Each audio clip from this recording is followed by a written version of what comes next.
Tyler Adams, could he be on his way to Aston Villa? And if he is, why might Unai Emery want him at the club?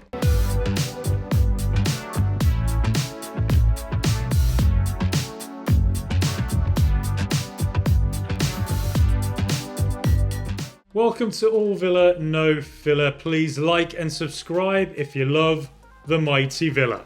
Aston Villa have been linked a few times now this summer to Tyler Adams, the US international who spent 4 seasons at RB Leipzig and now is at Leeds United.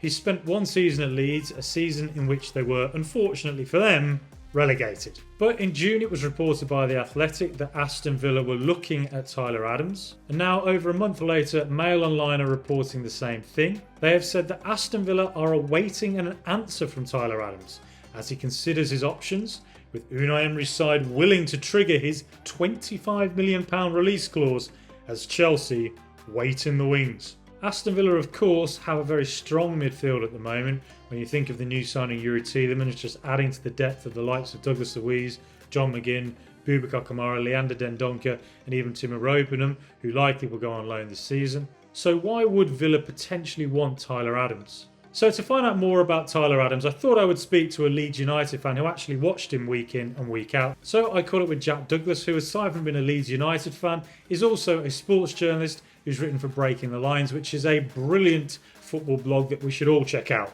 I started out by asking Jack, just how good is Tyler Adams?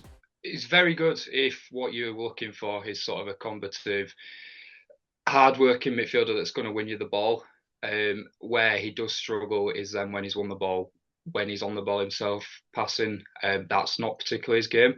But if you're sort of looking for that holding midfielder that's really going to put his stamp on the match, on the midfield, win everything, and then move the ball onto players, better at progressing the ball, better at moving it forward, then is be exactly what you're looking for. Okay, so can you see why a number of Premier League teams, Chelsea have been linked, I think Brighton maybe have been linked. Can you see why so many clubs have been linked with him?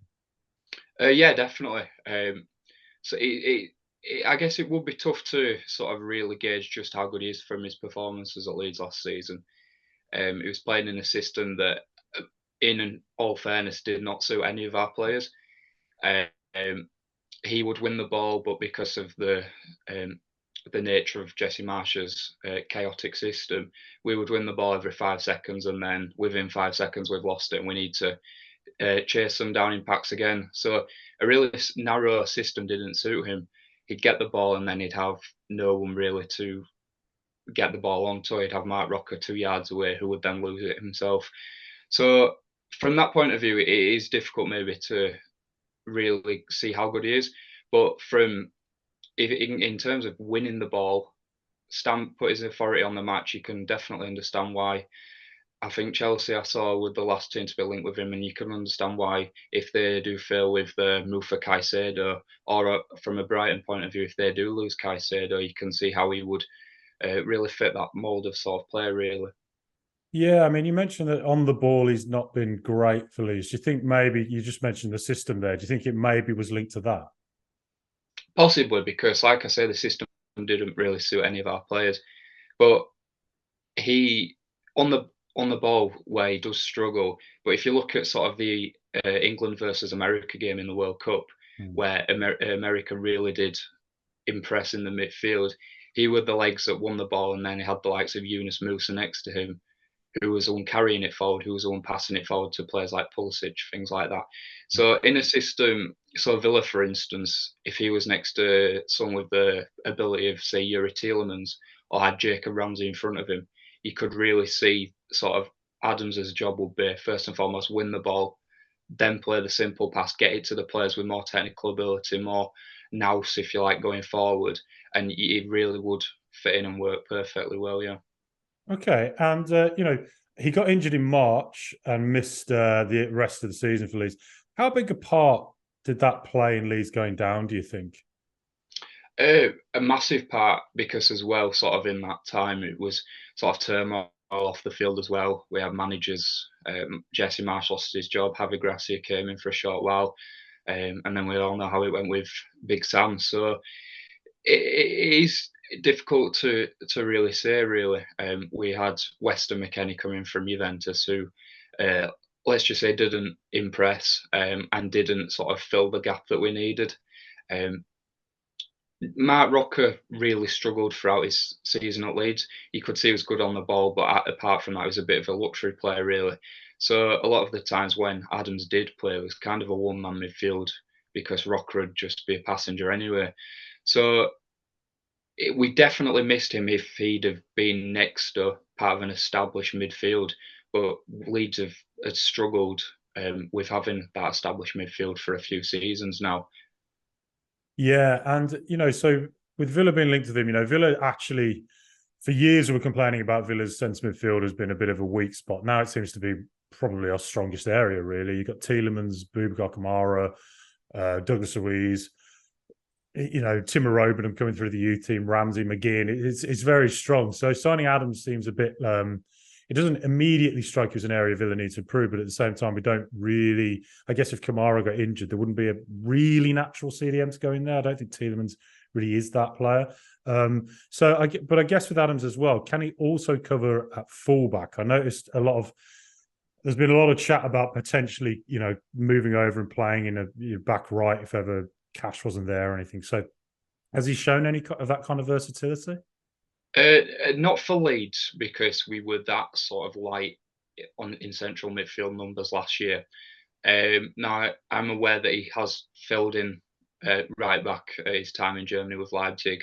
I think he might have played there for the American youth teams occasionally, so he can do it. If you if you're sort of looking at his game, and you're playing right back, don't expect sort of the marauding wing back to be getting up and down because that's not part of his game. I imagine he'd be quite similar to Aaron Wan-Bissaka, sort of really good one-on-one defensively. If you're a winger, you're thinking, oh God, I don't want to run at him.